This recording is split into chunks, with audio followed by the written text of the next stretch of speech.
Welcome back to another episode of the Living Proof Recovery Podcast. I am your host, Brian. Evan couldn't be here tonight, so my good friend Sean has volunteered to join me tonight. We're going to have a little discussion out of As Bill Sees It. So we're going to just I'm going to read up this page real quick. It's just 3 short paragraphs, and then we're just going to go back and forth. We're just going to share our thoughts and our experience, and hopefully we can help somebody. Right? Absolutely. All right. So this is out of As Bill Sees It. It's page 79, and it says, an AA group as such cannot take on all the personal problems of its members, let alone those of non-alcoholics in the world around us. The AA group is not, for example, a mediator of domestic relations, nor does it furnish personal financial aid to anyone. Though a member may sometimes be helped in such matters by his friends in AA, the primary responsibility for the solutions of all his problems of living and growing rests squarely upon the individual himself. Should an AA group attempt this sort of help, its effectiveness and energies would be hopelessly dissipated. This is why sobriety, freedom from alcohol, through the teaching and practice of AA's 12 steps, is the sole purpose of the group. If we don't stick to this cardinal principle, we shall almost certainly collapse, and if we collapse, we cannot help anyone.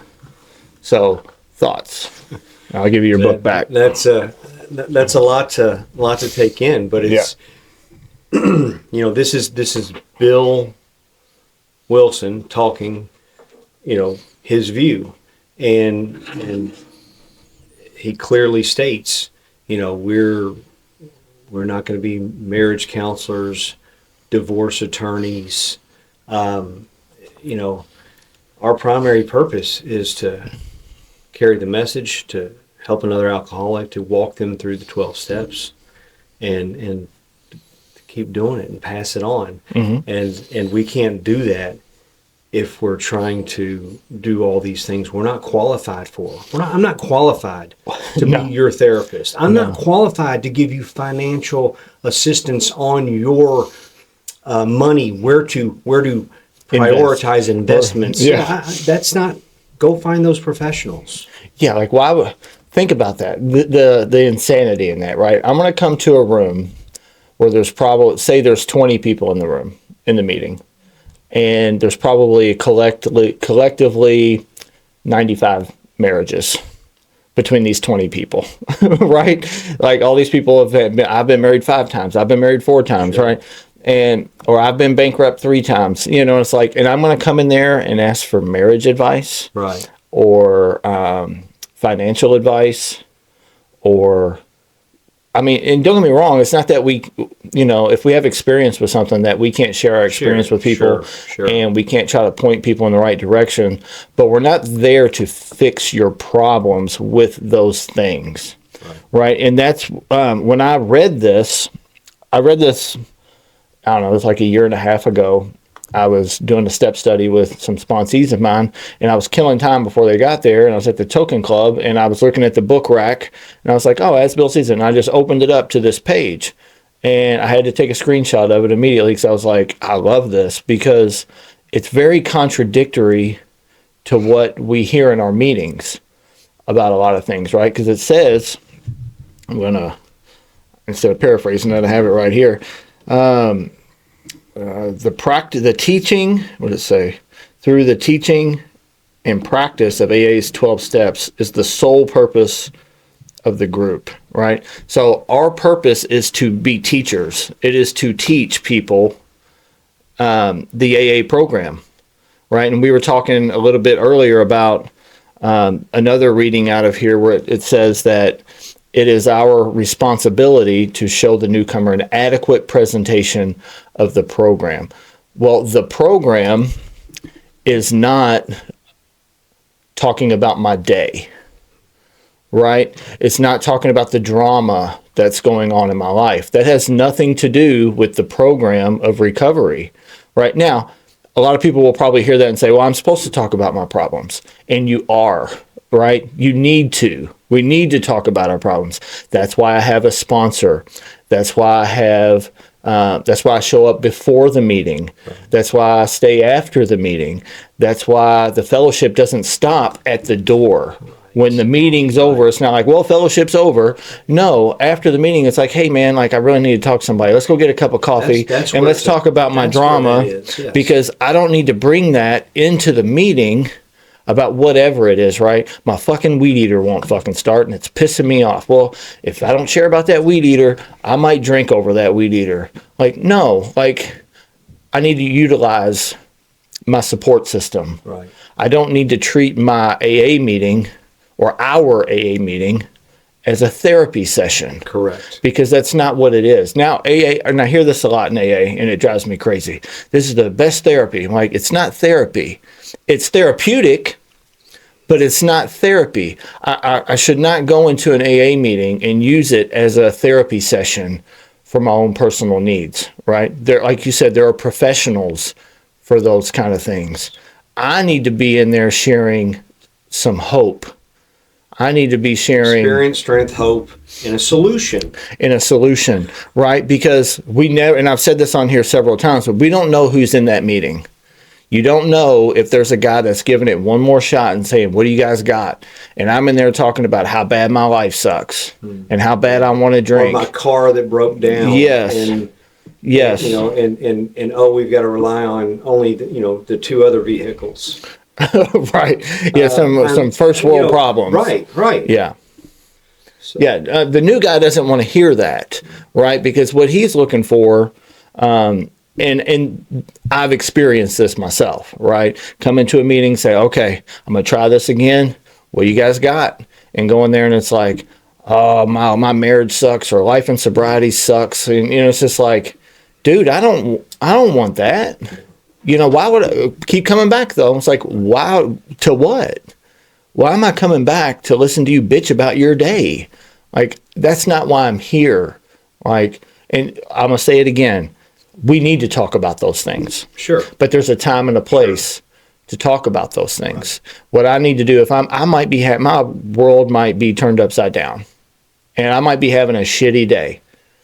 But what I need to do is I need to share something positive about, hey, you know, I've been having this shitty day, but I've been talking on the phone with my sponsor, and he told me that I need to go out and help somebody, and, you know, or whatever. Pray, get off my butt. I need to do something. Yeah. And you know what?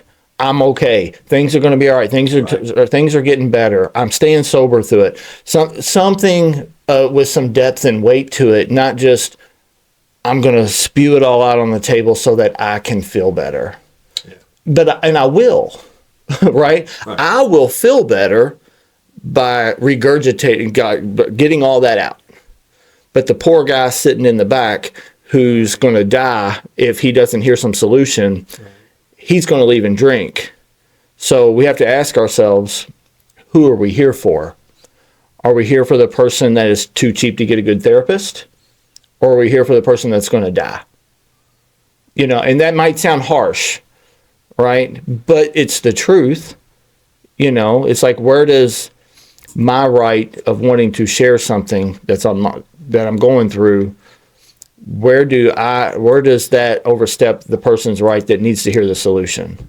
No. Like, why are we there? Right. Right. We're here to help the new person who still struggles. Mm-hmm. Right. Like, that's our primary purpose. You just can't treat a meeting like we did IOP. Yeah. I mean, it's you know, that's it. It's not, like you said, it's not round robin therapy. Mm-hmm. It is you know, about from the book, and again, solution driven, and if we, you know, focused on the steps. Mm-hmm. I mean, that's why I like going to solution driven meetings. And Me too. that are, you know, yeah, you know, and that's a great thing about Louisville. We talk about all the time. I mean, we have so many meetings at our fingertips. Right. So you don't like one, you don't have an excuse. I mean, there's several hundred more. But anyway, yes, I'm a, you know, I've been to many of. It's just about carrying the message, like we talked about, the right way, adequately representing what we're What about. we're about. That's it. Yeah. And it's about those steps. Yeah. And And it's about fixing us. It's about fixing us. Yeah. Because it's here. yeah. And that person who's new to the program, they don't know that. They just Right. keep hearing, keep coming back, meetings, go to meetings, 90 Right. and 90. Right. Well, I mean, I did that. I kept going to meetings and I kept drinking after them, Right. you know. Yeah. But they told me keep coming back, and I did. Yeah. Until I drank myself to death. So, Yeah. you know, I think there's like mixed messages there- and that's unfortunate, right? Because it says, we carry this message to alcoholics who still suffer, right? So, and, it doesn't have to be someone new that's still suffering. There's plenty of alcoholics that have 5, 10, 15, 20 years that are still suffering, so it's really important that we carry the message, and it's not about our day.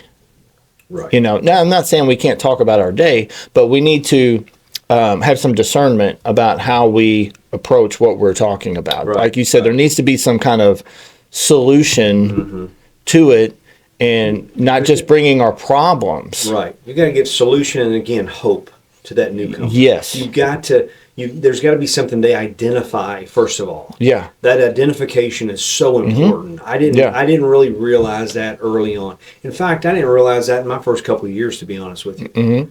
It took me a couple of years in recovery to realize that identification part was, I just like the outside issue stuff. Right. I mean, I quit. I'll be honest with you at times. I mean, I quit throwing specific, gear, college gear on when I go to, and if I'm going to go and I'm going to go speak and talk. I don't want that distraction. I don't want that distraction from that connection. Oh, okay. I see what you're saying. Yeah. That connection. If I'm out there wearing a UK ball cap and I'm speaking to a bunch of newcomers, and this guy's, just left the street Right. and itching, but he hates Kentucky. Yeah. Well, right there, I've already lost him. Yeah. So something that I've found helpful is that with the identification is that we don't need to necessarily identify with the drama, right? What we need to identify with are the symptoms, because whether I got a DUI, I went to jail, I was homeless, I ate out of a dumpster, got divorced, bankruptcy, foreclosure, whatever it is, overdoses, there's going to be some people that identify with some of that. But I used to talk myself out of, having this illness, having alcoholism, because maybe I didn't have the same drama that you had. If someone told me I went to prison for 15 years, I'm like, I didn't go to prison. Check. I'm not an alcoholic. Right. There's my get out of jail free card right there that I've been looking for, right? But I noticed when people started, someone armed with the facts about themselves and about this illness started talking to me from a way of what's going on in here.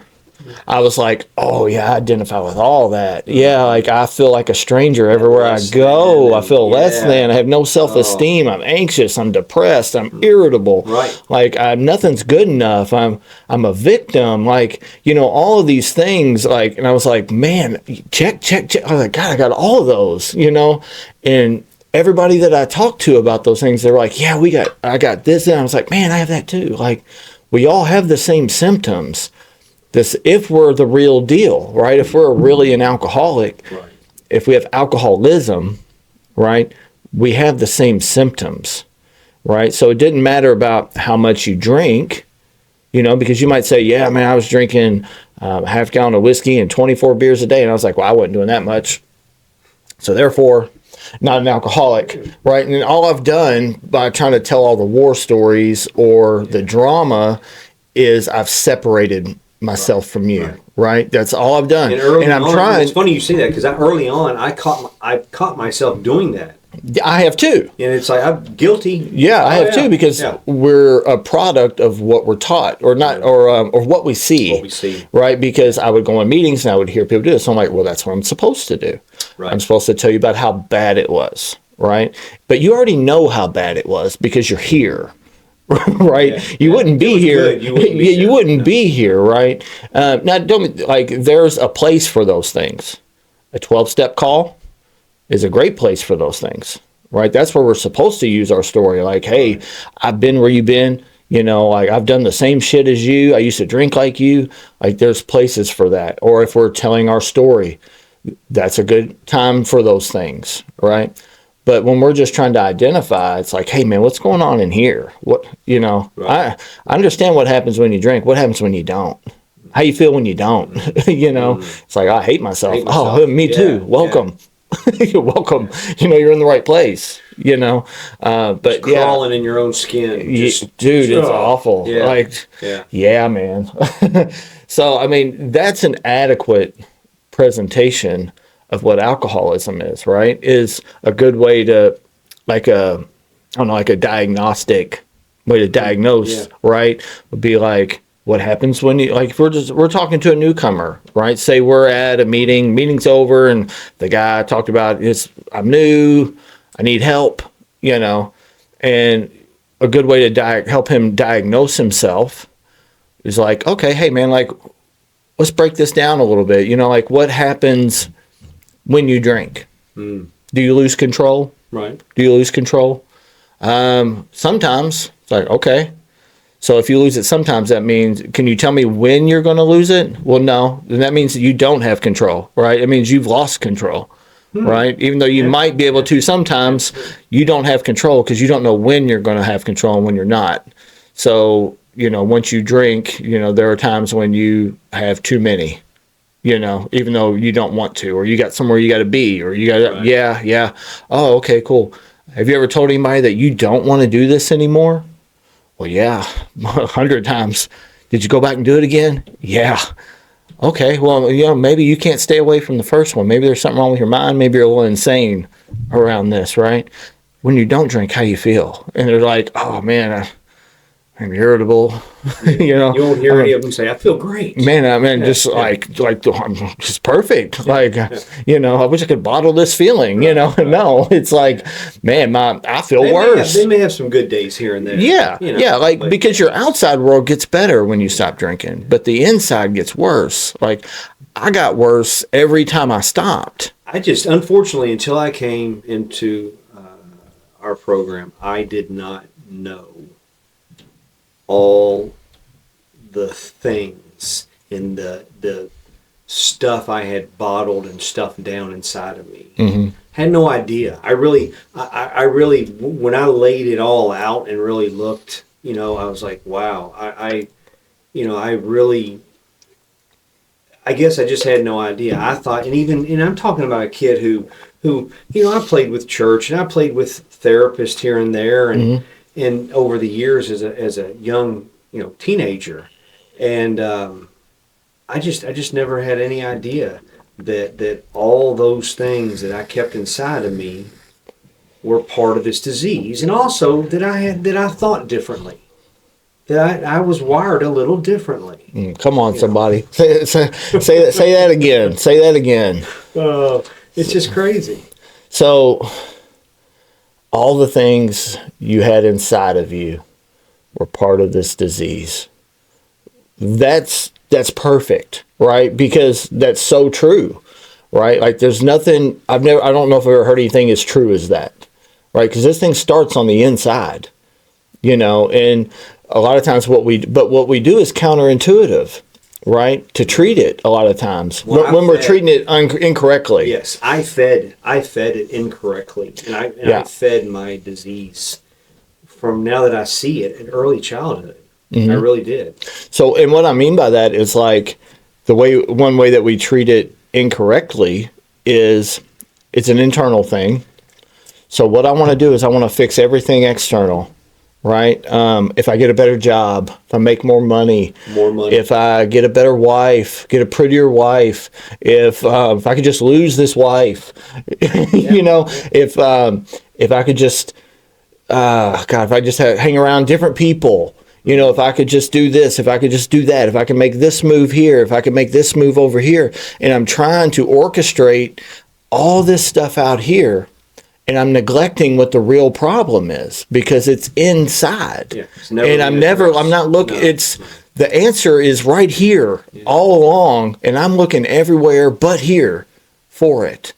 Right? It seems counterintuitive, right? It seems like, well, yeah, I want to stop drinking. Okay, well, stop drinking. Well, I have a drinking problem. Well, stop drinking, right?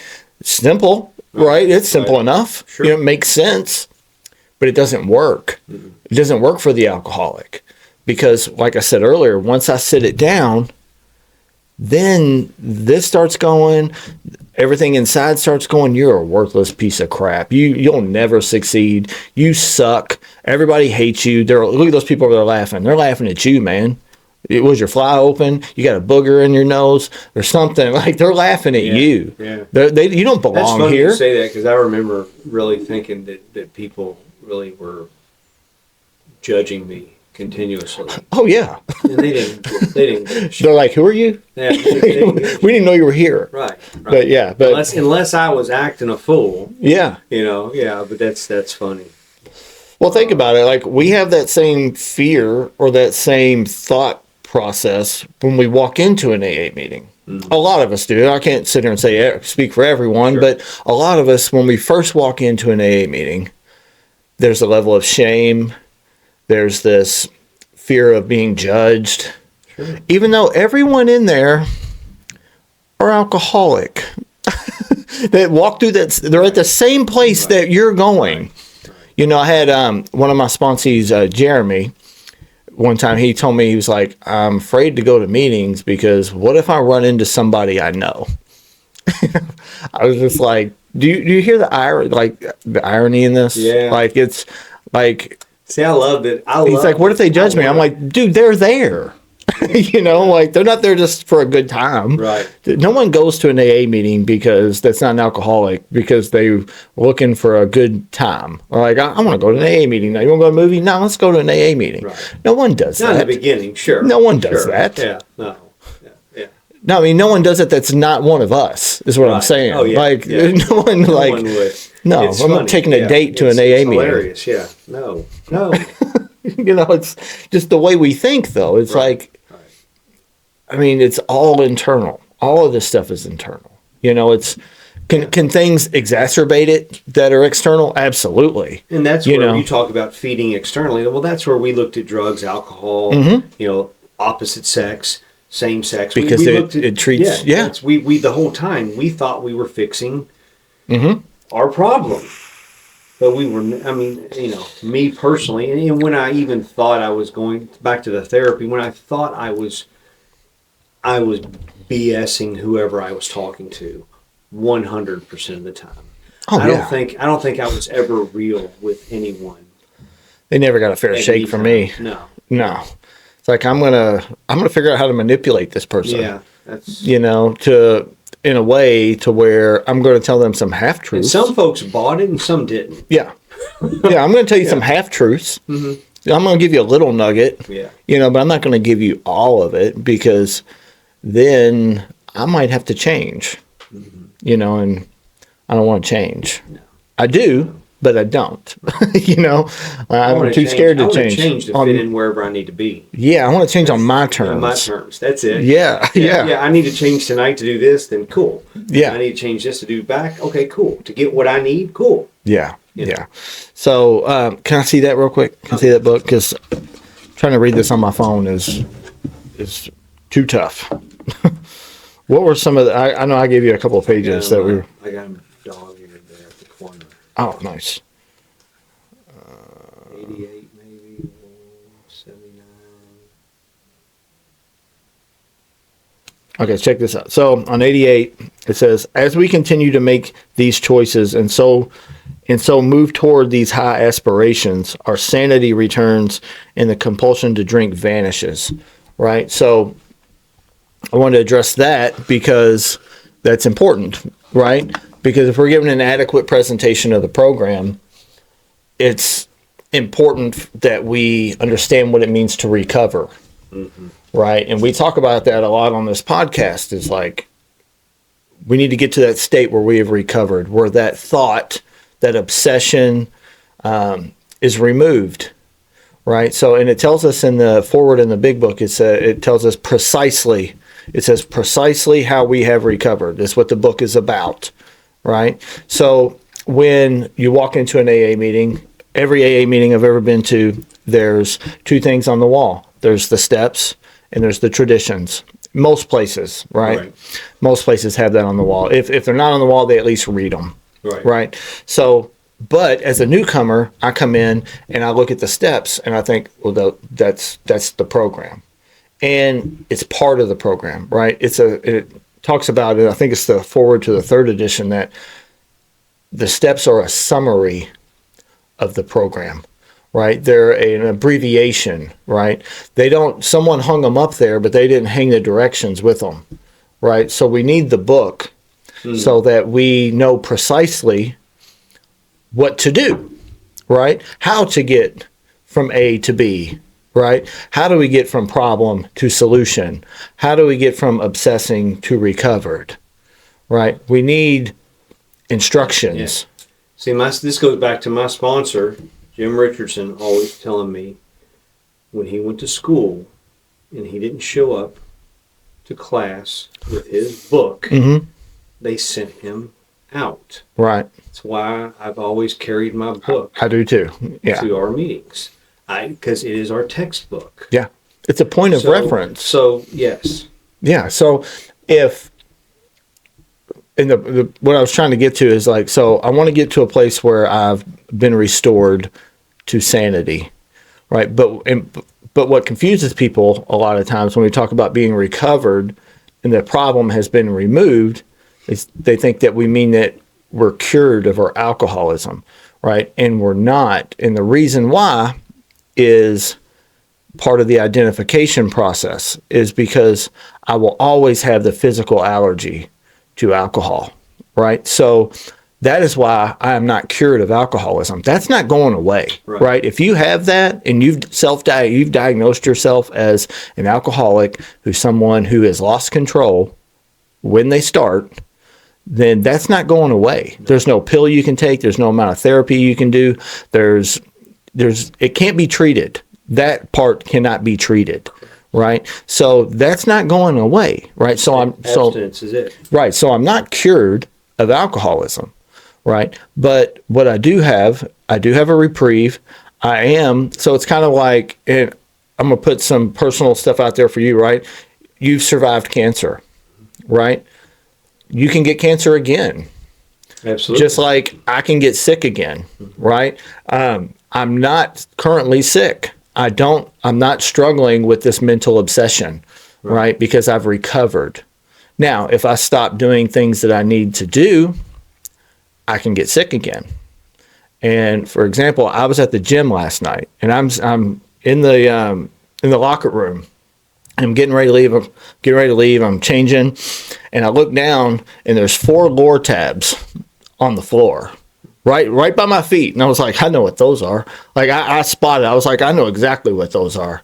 And you know what I thought? I was like, God, people are just bad drug addicts today. Like, who loses 4 pain pills? You know what I'm thinking in my brain? But not once did I think, oh, I'm going to take those. You know, I was just like, going to be somebody's lucky day.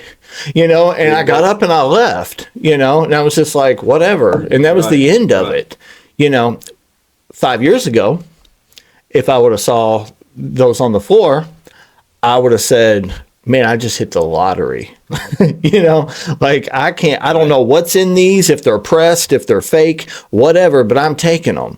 You know, I don't care, you know, like, but today I can react sanely when I'm around alcohol, when I'm around drugs. Sure. You know, now I'm not going hanging out at trap houses. No. You know, nothing like that. I'm not going to buy drugs to test myself. No. But, you know, I saw it and I was like, oh, that's there. It's no different than if it had been an ibuprofen. Right. Like, I don't look at it that way. Right. It's just like that problem does not exist for me anymore. And the reason why it doesn't is because someone armed with the facts about themselves sat down with me and gave me an adequate presentation of this fucking program. And they said, Yeah. look, Buckaroo, here's what you got to do. Right. You know, and the moment you balk, go away. Well, That's what he told me. Go away. ignorance and misunderstanding. Yes. That is There's a lot of that. our problem. Yes. Okay. So, and back to the pride and ego part. You know, folks have got to crush the pride and ego so they can be teachable. You talked Mhm. about this was taught to me. You know, and it was because again, in the beginning, when I was trying to read the big book in my first 30 days, had I not had some direction, I mean, I'd been lost. I was lost the first You would have 6 came months. up. You would have I was came up with lost the wrong first 6 solutions. months. So the first 6 months, I tried to do it on my own by just going to meetings. Mm-hmm. I was lost there.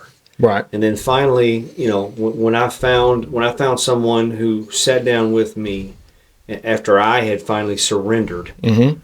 but they sat down and explained the program to me. Yes. Of, hey, listen, first of all, it's a mental problem, Mm-hmm. and you don't have a higher power. So let's figure some things out. Yes. And here's how we do it. Yes. So think about it this way, right? Like, and I did the same thing. You know, I misunderstood what the problem was. So every time I come up with the wrong solution because I don't understand the problem. Every single time. So the problem to me, I had a couple problems that I would come up with, right? One was it's everybody else's fault. Mm-hmm. It's my childhood. Or alcohol. That's the problem. Drinking is the problem. If I just don't drink, I'll be okay. Mm-hmm. So my solution to that is just don't drink, right? And that never worked because I might be able to. I'm good for about a week. I might be able to put a week together, but by the time that 8th day rolls around, man, I'm either suicidal, homicidal. You know, like I'm ready to kill somebody. You know, like I'm just on edge. You know, I'm unhappy.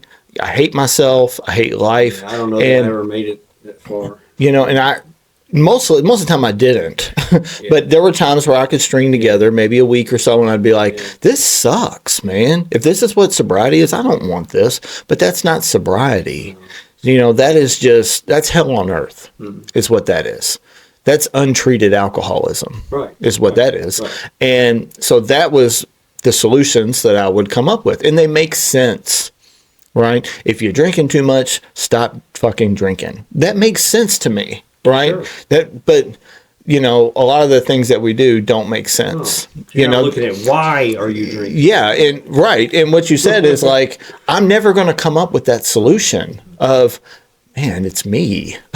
I'm not going to see that because I'm everywhere else. Yeah. I'm not going to come up with that on my own. That's why, like you said, I need someone to sit down with me and to teach me and to show me, hey, man, what about this? Have you ever considered this? But at the It's same like, time, it's I have to be showing willing. you have to be willing, and it's showing you and guiding you through the steps. It's not like he says in the rooms in some of the meetings. It's not, you know, being your therapist and your financial advisor. Yes, and, let me protect you. You know, I can't Yeah. do all that. Yeah. Or I'll make a vow to keep you sober. Yeah. You know, seriously, I had a couple of early guys that hit me up. They're like, "Man, I need you to be accountable for my sobriety." I'm like, Get the fuck out of here.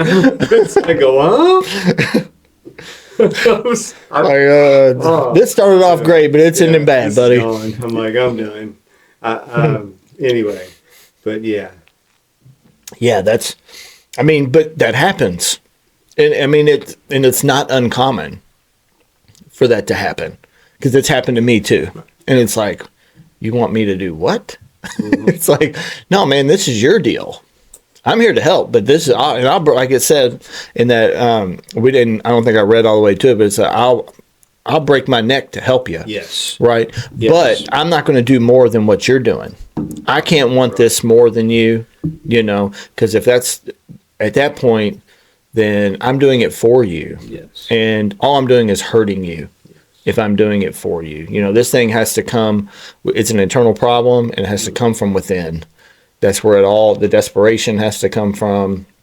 That's where the willingness has to come from. That's the one thing the program can't give you is willingness, right? The program can't make me willing. That has to come from inside. The program can give you a lot of things, right?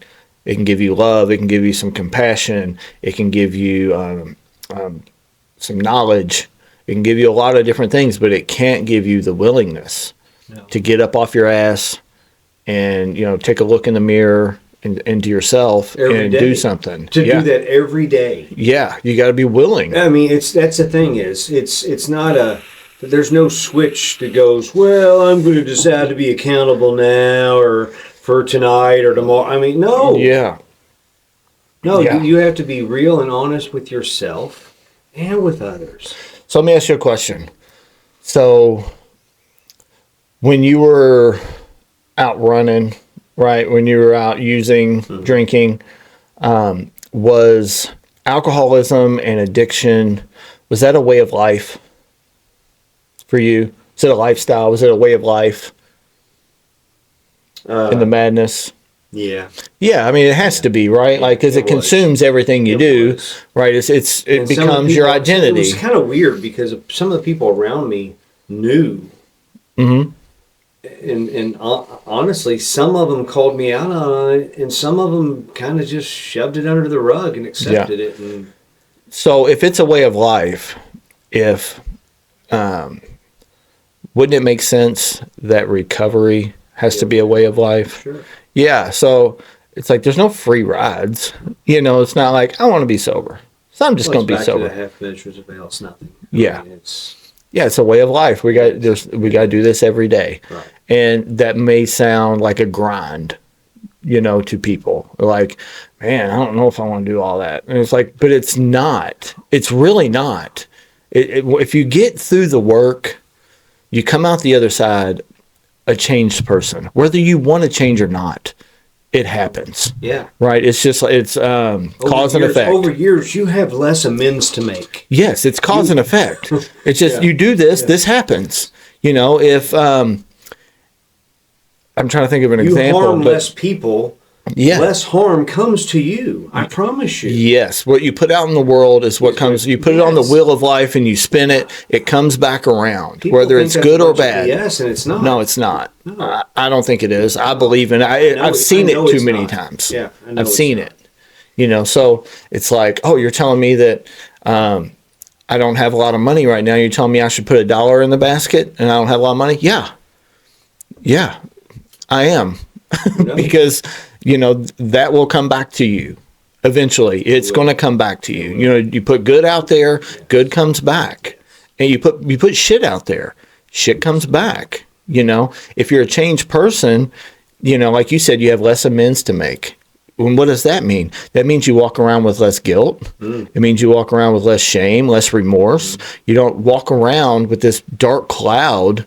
Well, I don't have all Over that you. pent up anxiety and tension and stress going on in my body. Yes. And people don't understand.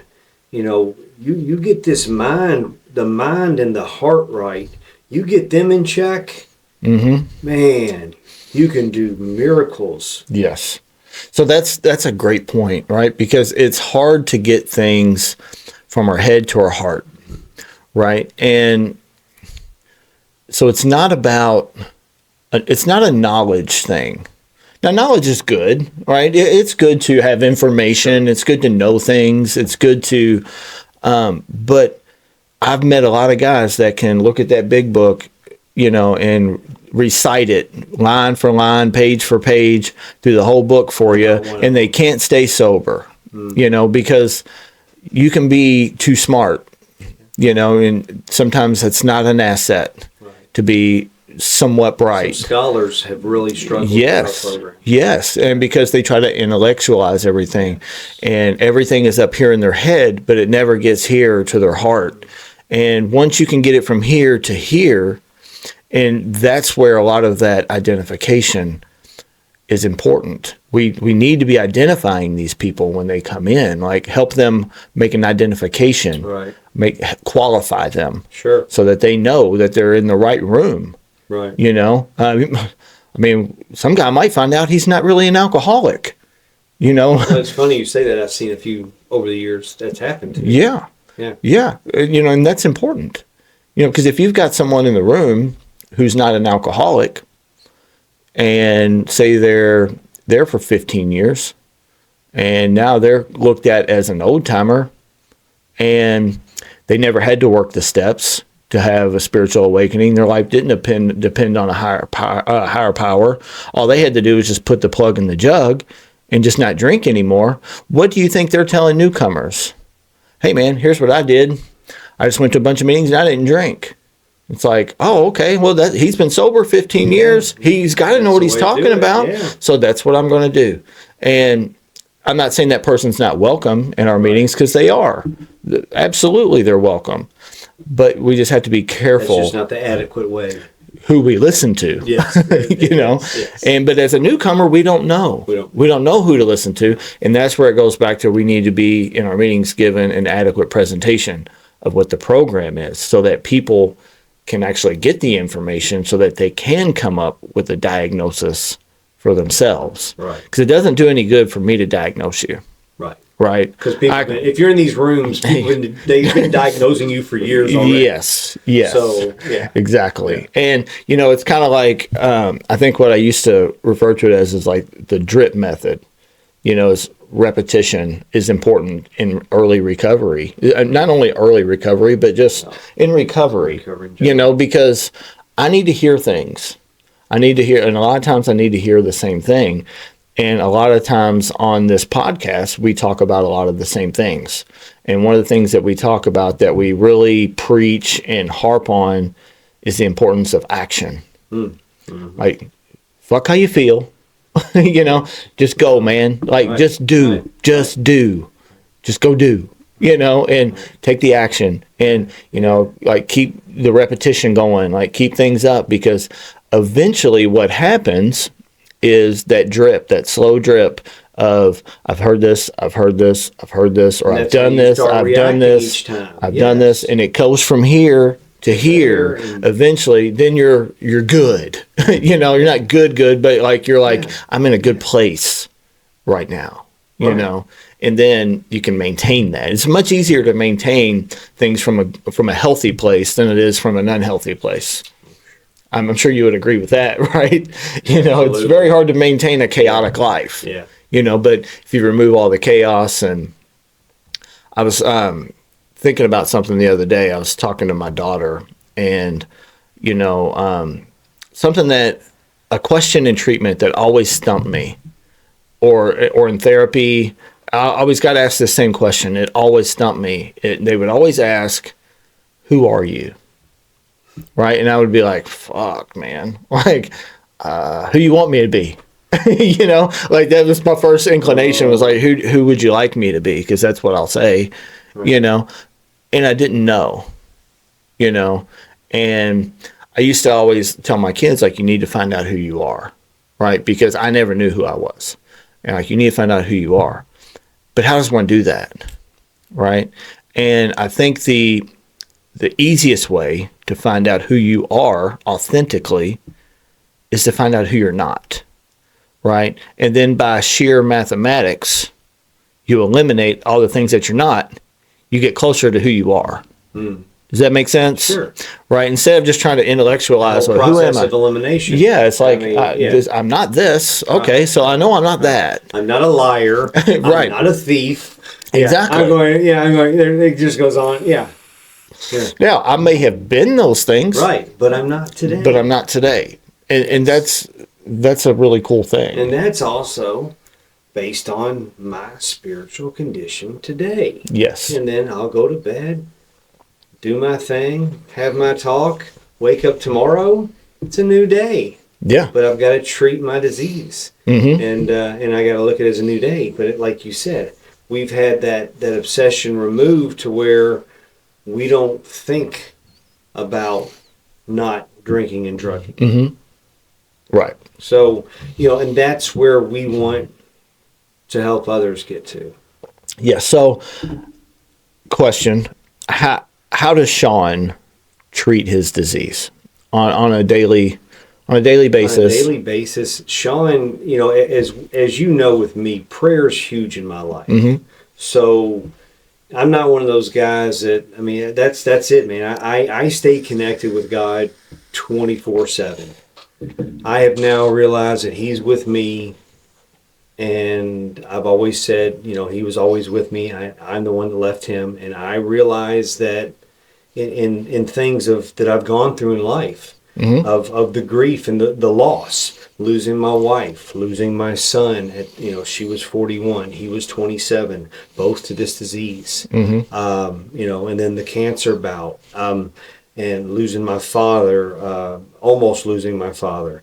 Those really impacted me in such ways to come through those, to persevere and watch others come through these with me and bring others through it with me. I owe it all to God. So my prayer has gotten so strong. So bottom line, how do I treat? I treat it with prayer. I treat it with a lot of exercise. Mm-hmm. I'm one of those guys that's we talk about. You got to fill that hole with something. Well, I was very fortunate. Early on, I filled that emptiness and that hole in me. When you took the drink and drug out, I filled it with exercise. I was 34 years old. And I've stayed. Mm-hmm. Here we are 19 years later, and I'm still committed to that gym and to physical fitness. I eat right. How do I treat? I treat my disease with meetings. I treat it with talking daily to not just an alcoholic in our program, but alcoholics, Mm-hmm. and many folks in my support group, my sponsor, my sponsees. I treat it with chairing meetings, being involved, home group. I get some meditation in, and I get to work with others. So it sounds like you treat it with action. Yeah, every day. Yeah. So Every day. yeah, like I don't take days off. Yeah, like I mean, but it's become. But again, it's not. We talk about it's not anything that I have to work hard at anymore. Right. It becomes second nature. It is. It's just like coming. It's just what you wake do. Up in the morning. Yeah, I just roll with it. Yeah, it's what we do. Right. It's just like when I'd wake up in the morning and I'd be dope sick. It was like I have certain things that I do. I get up, I get dressed as quickly as possible. I go dry heave, and then I get on the phone. And who's got this? Who's got that? Who's got that? I'm trying to find a way to get what I need to treat what's going on with me right now. And that was my focus throughout the day. And was it a lot of work? Yes, but I didn't see it as a lot of work. It was just what I did. Right? Like, this is what I do. This is my life. And then the lie after lie. Yes, after lie. That's my life. This is my life. Yeah. This is how I operate. And it didn't seem like work to me. No. Now, looking back, I'm like, that was a lot of fucking work, man. It's like a full-time job, Yeah. But at the time, I didn't think so. Just like my recovery right now is a full-time job, but I don't see it as one. It doesn't. It's just what I do. This is what we do. And I get more joy in life than I've ever had. Absolutely. Again, through all those losses I talked about, I get more joy out of life, and I get to watch others recover. Mm-hmm. And I get to watch families recover. Yes. That's just, to me, that's like one of my primary purposes in life. I realize it's like, I'm a decent dad. I'm an okay, employee, but man, I don't know. This is it, man, to carry this message. Yeah. And to watch others grow. I love it. So have you carried the message to people that haven't stuck around or that haven't stayed sober? I have. You have, sure. Right? And I think one of the readings I sent you earlier, it talked about that. Or I don't know if I sent you that one or not. I read a bunch of them. And one of them was talking about some people are successful working with newcomers and some aren't. But the reason is not because one person's better than the other. The reason is because it's numbers and it's luck. Mm-hmm. A lot of it is, right? It's like if because you made a comment to me a few weeks ago. You're like, man, like you've just done so good with these guys. I'm like, Yeah. but you, and I have, but Right. but you don't see the whole picture, right? Because you've seen the ones that have stuck and stayed and done well, but then there's also a lot of them that haven't. It's the law of averages. Sure, It's sure. like the averages, it averages out Right. over time. Right. Like I went through a period where it seemed like every guy I sponsored made it through the steps and they're kicking butt, and I was like, man, I'm killing it. And you're like, you're like, yes. but it's not me. It's not. And it's You're like, God. yes. And it's them. Like they're the ones doing the work, right? And God's You're keeping just them holding that sober. flashlight. Yeah, but then I've also had periods where it seemed like everybody I work with won't do anything. I'm just Yeah, like, oh yeah. man, like, and then there's times where I do one will do well, and then the next one won't, and it's just the law of averages. It's like, who am I getting? Am I getting someone who's desperate and who really wants to do it? Then we're probably going to be, our chances of success are higher. Yes. With that person, but if I got somebody that's not ready yet, doesn't matter how good of a sponsor I am, how much I know about the book, how well I teach it. If they're not ready, they're not going to do it. Right. If they're not willing, well, then and at that point you cut your ties and move on to the next one. Because there's somebody else Yes, that's getting ready to die any second now that needs your help. So absolutely, man. And that's why I believe that we're not in the results business, right? We're in the business of showing up. Right. That's what's important. We got to keep showing up. We got to be there with a handout and for that person, but we also have to be armed with the facts about ourselves and about this disease so that we can teach it. Because if you don't know it, you can't teach it. And if you haven't experienced it, you can't teach it, right? So we have to know it in order to teach it. So we do need some knowledge, right? Knowledge is, like I said, knowledge is important, but I don't have to, not knowledge in a sense of I can tell you everything that's out of that book. I need to know what alcoholism is. I need to know how to recover. That's the knowledge that I need. But if I've recovered, I have that knowledge because I have the experience. I'd much rather have someone that has experience in something than that knows a lot, has book smarts about it. Right. Do you know what I'm saying? 10 times out of 10. Absolutely. I'll take somebody that's been there over someone that's studied it. Yes. Give me some street smarts along with some mental preparation. Yeah. Man, oh, yeah. Yeah, it's like they say, hard work beats talent. You're armed with the facts. Yeah, for sure, man. There's several things that it talks about in the book that won't keep us sober by themselves, right? Like self-knowledge is one of them, right? So self-knowledge avails us nothing, right? Or something like that. Or self-knowledge, something along those lines. Like self-knowledge isn't good enough, right? Just knowing isn't good enough, right? Another one is our willpower won't keep us sober. If it would have a long time ago. Sure. But another one that I think gets glossed over a lot is frothy emotional appeal. And frothy emotional appeal is something that I hear in meetings constantly.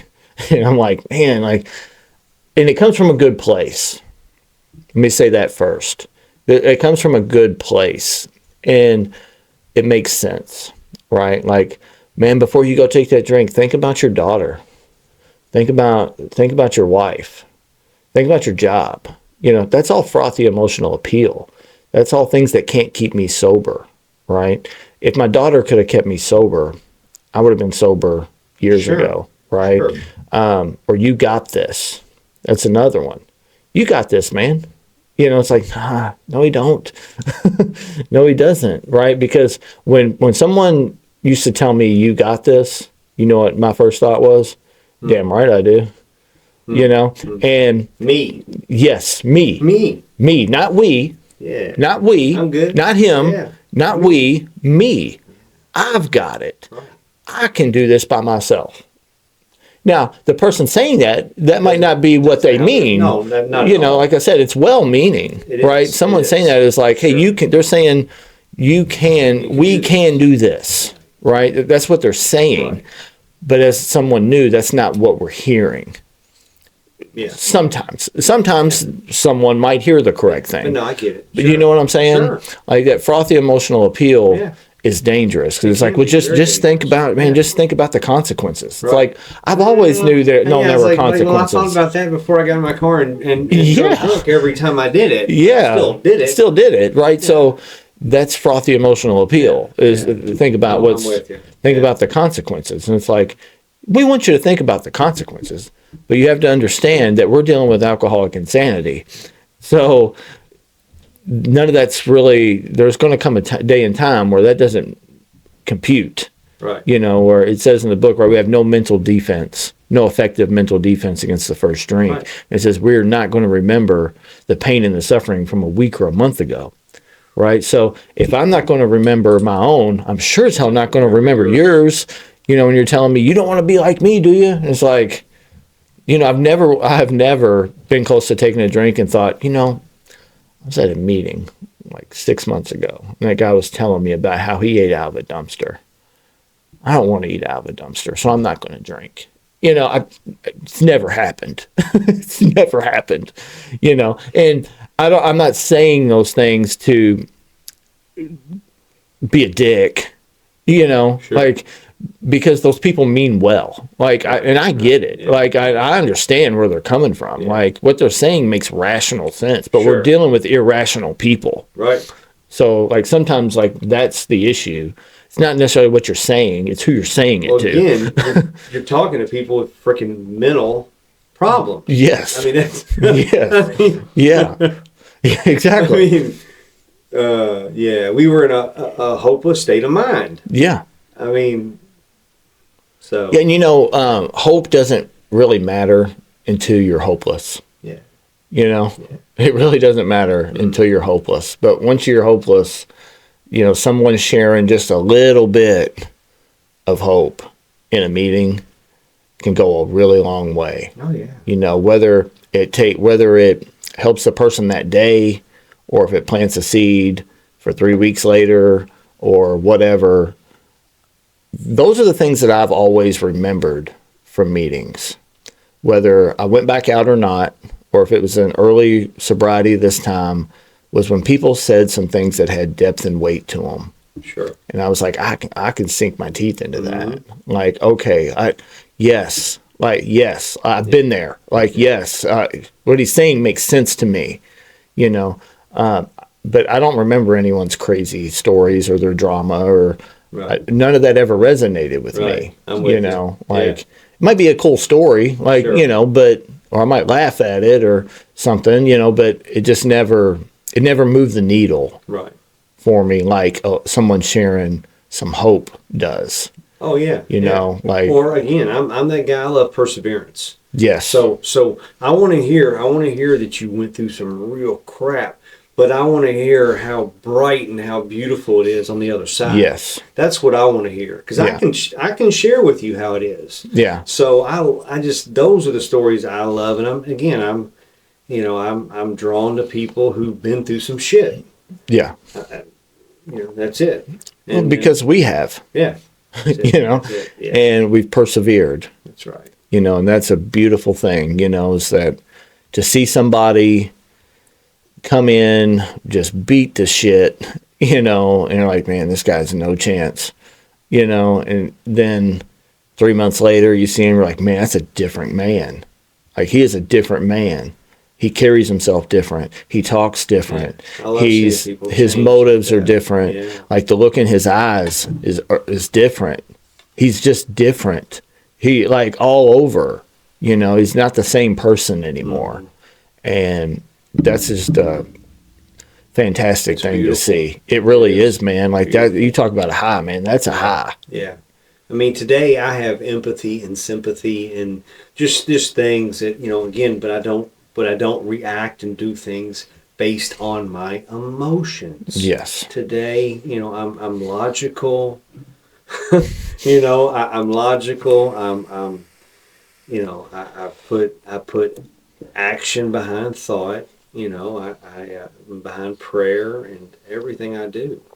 But that doesn't mean you don't have emotions, Of course not. right? You know, we still have Of course, them. I'm emotional all the time. Yeah. You know, I'll be watching some show and something. A kid will be in a hospital or somebody dies or something's happening. I'm over there crying like a little baby. Yeah. You know, my daughter's over in the corner laughing at me. You know. Yeah. Yeah, man. Like vulnerability in recovery is necessary. Like it's Absolutely. vital. Like you have to have You it. have to have it. You have to break down some walls and yeah. Yeah. That's how you become real. That's how you find you and You find the thing. Well, so we build up this wall, right, for years. This wall that separates us from God. It separates us from our brothers and sisters on this earth, Yep. from our families, and it isolates us. This wall that we build up, and that's why we have to do an inventory. Mm-hmm. So we can identify those stones that are in that wall and see the ones that aren't serving us and that aren't really us, so we can get rid of them, so that we can find out, like I said earlier, who we are. Because by removing all those things that we're not, those character defects, right? The selfishness, the lying, the dishonesty, the resentment, the hate, the bigotry, all these different things, right? The prejudice. Oh. We get rid of all these things, and it's like, oh, maybe that's not who I was all along. Maybe, then we start to grow and find out who we really are, or we get closer to who we are through that process. But we have to stay in process. Yep. Is the thing, and identify those stones, get rid of them, ask God to take them. Go out, step across, make restitution to your brothers and sisters here on earth. And that's how we get reconnected with the power that we're looking for. That's an excellent way because in step one, the problem we identify is that we're powerless. Right. That's the problem. We lack power. We don't have power. So, and how do we get connected to that power? We identify, that what these stones are, we get rid of them. We go, like I said, we make restitution, and that's how we get connected back to that power, because that's what alcoholism responds to, is power. It doesn't respond to therapy. It doesn't respond to intelligence or beauty, none, or willpower or want to, or it doesn't respond to that. It responds to power, right? So when we get connected back with that power, we get restored to sanity. And I know to people listening and probably thinking that can't be true. Dude, it is. Like when someone told me that, I was like, there's no way. None of this makes sense. And it's like, I know it doesn't, man. Just do it. Just get in the back pocket of somebody who knows how to carry this message and how to walk you through the steps. Well, think about it. If you're driving somewhere, right, and you've never been there before, would you take directions from someone who's been there before or someone who hasn't? The obvious, been there. Right. Yeah. So that's why we get in someone's back pocket who knows where they're going. Right. And knows how to get there. Because the person in this scenario that has never been there before is this guy. It's me. And I've been following my own directions to get somewhere I've never been before. And that's why I always end up lost. I was a horrible navigator on my own. Right. I mean, back in my days, you had to have the triptych. So right. If you're heading on a little 4-hour trip, and I'm just navigating through life. Was always a struggle for me, and I just never knew why. I never knew why. Yeah. And it's because I've tried to do everything my way, the wrong way, for the wrong reasons. Mm-hmm. It just piled on. Yeah, even if you're doing the right thing, but if you're doing it for the wrong reasons, it's still it's still the wrong thing. Yeah. Yeah. So I don't know, man. I know you got somewhere you got to be. So this has been a great conversation. I always love sitting down and talking with you about stuff. So I appreciate you coming out, filling in. Yeah. Did a great job. you know. So, you know, we've done like 4 separate episodes with you, and I think we've aired one because we've had like video or audio difficulties. And the first all one, good. somebody Who else was knows? in it, didn't want to be in Maybe it. this So, might be the one. yeah, hopefully. Well, fingers crossed, right? Yeah, so Well, thanks for we'll thanks just- for having me on. absolutely, man. I love- man. Great topic. Great hearing. You know, just you know, just sharing with you and sharing our experience, strength, and hope with others. That's, I mean, again, that's what it's all about. All right. Thanks, buddy. All right. If you guys enjoyed the episode, like the episode, make sure you give us a like, subscribe. If you have any comments or if you disagree with anything we've said, just let us know in the comments. We'd love to hear from you guys. Thank you. Thanks.